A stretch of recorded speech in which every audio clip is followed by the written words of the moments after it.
Hello po sa inyong lahat mga ka-crypto. Ako po si Pinoy Crypto Trader at sa video na ito ay atin pong pag-uusapan ang tungkol dito sa komento ni ka-crypto dito. Kung saan ang sabi po niya rito ay bakit bumababa ang ibang cryptocurrency kapag si Bitcoin ay bumababa na rin. Gayong hiwalay naman ang perang ginagamit dito. Totoo ba yan? Magkiwalay ang funds ni Bitcoin sa ibang mga cryptocurrency. Meron po silang kanya-kanyang fundings. Kaya nga meron silang tinatawag na mga market cap. Meron silang kanya-kanyang market capitalization. Kaya yan. Kaya ang tanong niya rito ay paano pag naglako bigla itong si Bitcoin? Ibig bang sabihin ay maglalaho na rin ang lahat ng mga cryptocurrency?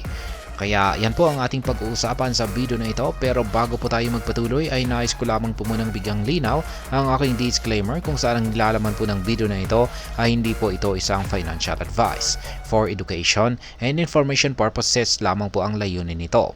Maliban po dito ay nais ko na rin pong magbigay babala na wala pong kahit anumang group chat ang Pinoy Crypto Trader. Kaya ayan, sagutin ko muna yung kanyang tanong dito na kapag naglaho ba itong si Bitcoin ay maglalaho na rin ang lahat maglalaho na rin ang lahat ng mga cryptocurrency. Ang sagot ko po dito ay hindi. Sapagkat napaka-imposible po na maglaho itong si Bitcoin. At yan, maski sabihin natin na naglaho si Bitcoin ay hindi po maglalaho ang ibang mga cryptocurrencies. Ayan, pero napaka-imposible po itong mangyari na maglaho itong si Bitcoin unless na talagang magkaroon po talaga ng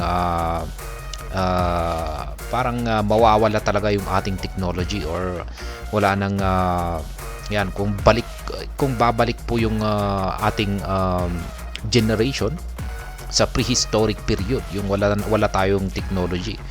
Yan, walang gumagamit ng technology, pero hanggang nandyan po to yung blockchain technology natin ay ayan, nandyan po si Bitcoin at hindi po yan maaalis kahit kailan. Kaya parang naging part na po siya. Parang yung cellphone na rin natin. Parang yung mobile phone natin.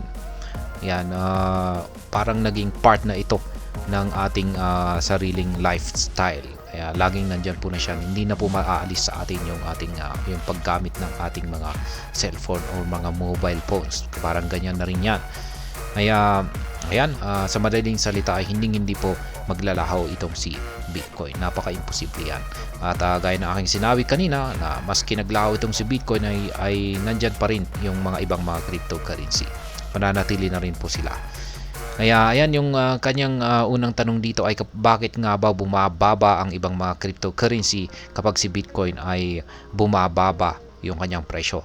Kaya ayan, bakit nagagawang hatakin ni Bitcoin yung ibang mga cryptocurrency kapag ito ay umaangat or ito ay bumabagsak.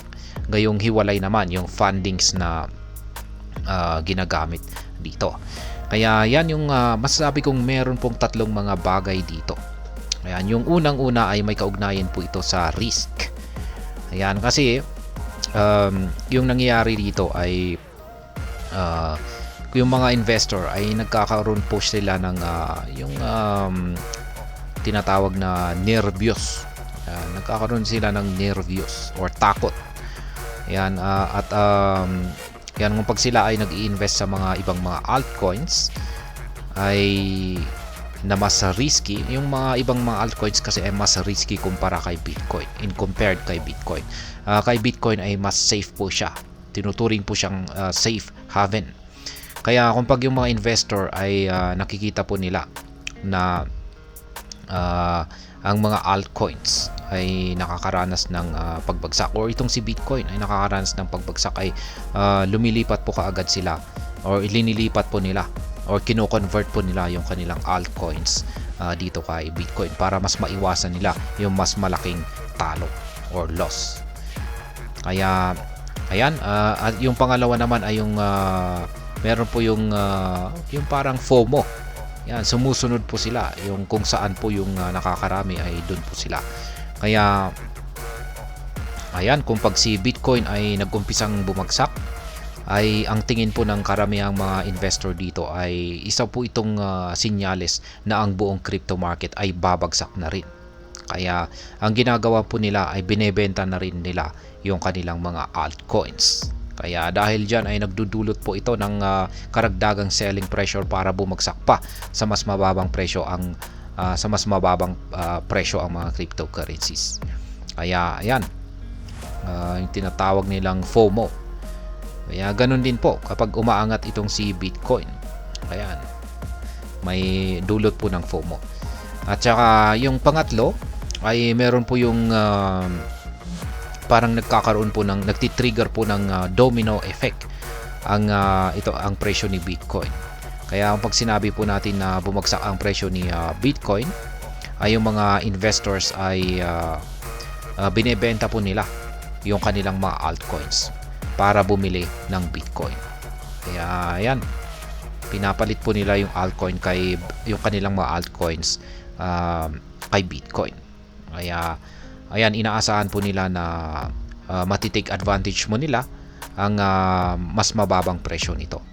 Kaya ayan, nagdudulot po ito ng pagbaba sa kabuuang demand ng mga altcoins at ito po ay nagdudulot ng price drop.